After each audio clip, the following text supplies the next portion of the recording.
Maraming mga netizen ngayon ang nalulungkot dahil bali-balitang tila hindi maayos ang relasyon ni Lotlot de Leon sa kanyang kapatid na si Ian.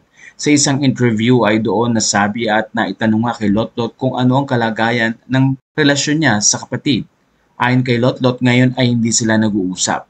Hindi man sinabi ni Lotlot ang dahilan pero maraming mga espekulasyon ang lumabas. Ang ilan ay nagsasabing baka nagkakaroon ng tila hindi pagkakaunawaan tungkol sa mga properties na naiwan ni Nora Honor. Sa mga properties na naiwan ng superstar na si Nora Honor, pero ayon kay Lotlot de Leon, ayaw niya magbigay ng anumang pahayag.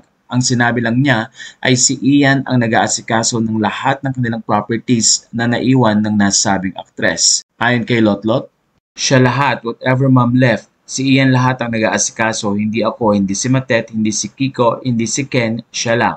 Ito ang paglilinaw ni Lotlot de Leon. Matatandang pumanaw si Nora Honor noong April 2025 at nagpasalamat nga rin si Lotlot sa ibinigay na parangal para sa kanyang ina. Ilang mga photos ang kanyang ibinahagi noong June 2025. Doon ay pinasalamatan ni Lotlot de Leon ang ilan sa mga senador. Ayon sa kanya, Senator Jinggoy, words are not enough to express how thankful we are for your recognition of our mom's unparalleled contribution to the Philippine movie industry as the one and only superstar. On a personal note, as many of you know, our mother shared close and cherished relationships with both the Ejercito and Poe families.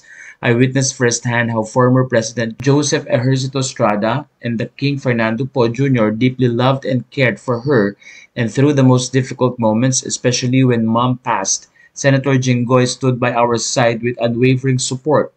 To Senator Grace Polya Manzares, whom I look up to and lovingly call Ate, I love you po. Thank you for sharing your beautiful memories and mom with us, and thank you for loving her so dearly.